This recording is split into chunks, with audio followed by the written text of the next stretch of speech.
Alors, la vidéo, vous l'aurez peut-être pas le même jour, mais la preuve que je viens de les faire d'affilée. Tiens, le liker.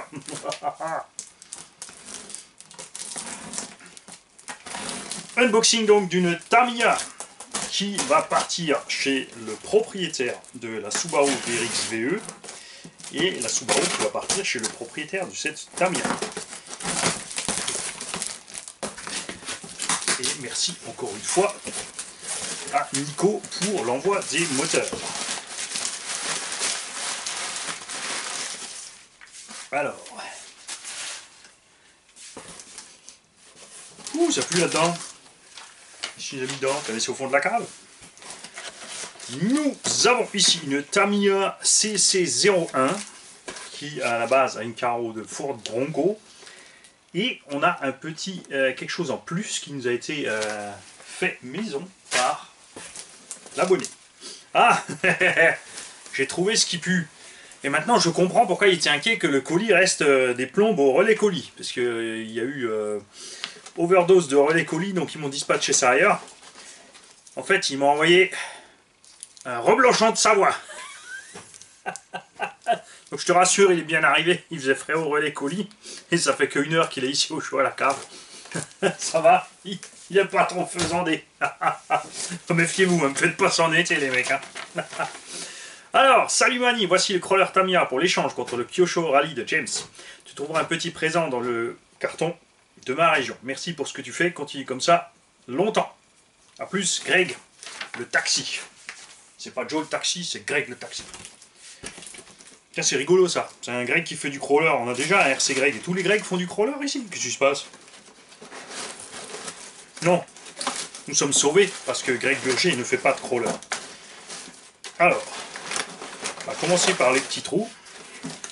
Ça, c'est quelque chose par contre que j'aime bien sur les petits crawlers indices. C'est le design des roues et des pneus qui est très agressif, très réaliste. On aimerait aussi voir ça en 1.8, franchement. Bon, pas avec peut-être une mousse un peu plus conséquente, hein, pour rouler un peu plus fort, quoi.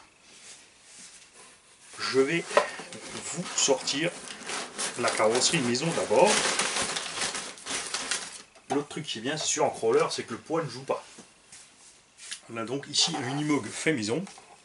En gros, hein, à moins que ce soit une autre marque, je vais me faire gronder par Greg. Alors, de toute évidence, une petite option à l'arrière pour mettre quelque chose dessus en plus. On va lui laisser nous raconter ça dans la vidéo, enfin dans les coms. J'ai perdu une vis. Ah, il y a une batterie aussi qui arrive. Donc ici, de toute évidence, on a un coffret qui s'ouvre. Yes. Et on a... Ah, c'est mignon, regardez. Une NIMH miniature qui est vide. Puisque vraiment, ça fait de toute évidence l'éclairage. Son petit interrupteur.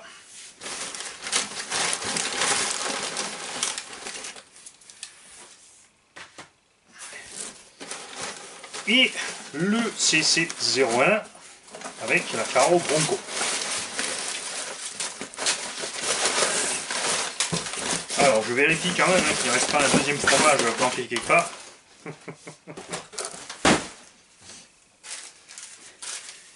La petite CC01.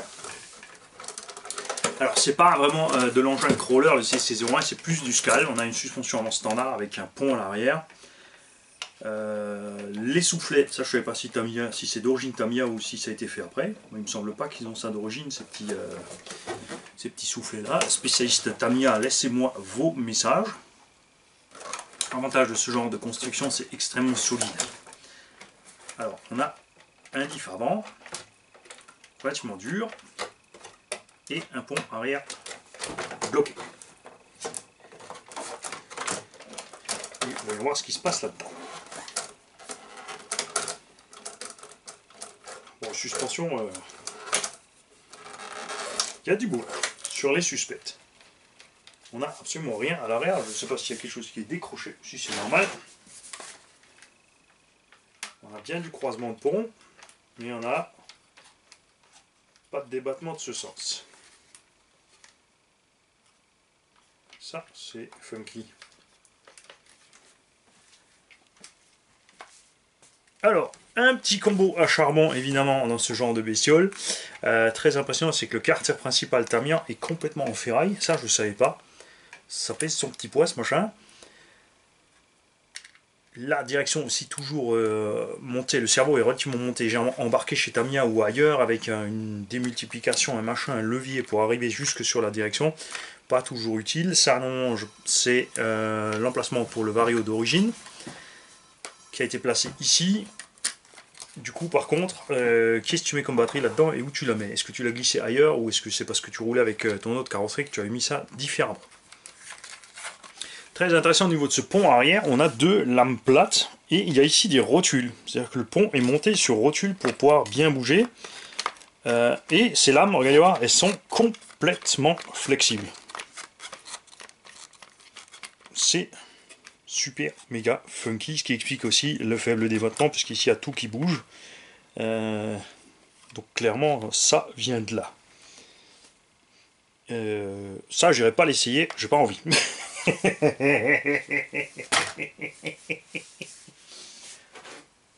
En tout cas, James, tu nous diras, tu nous donneras des nouvelles une fois que tu auras réglé ça à ta sauce et modifié comme tu as envie, ce que tu en penses ou pas.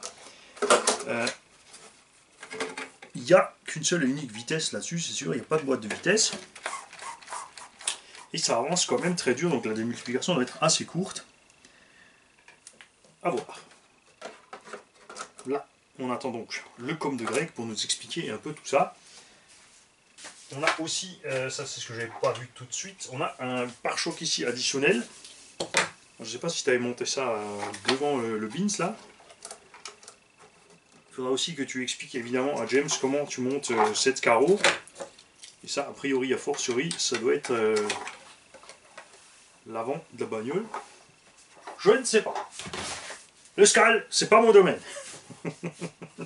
Salut les gars, bonne journée.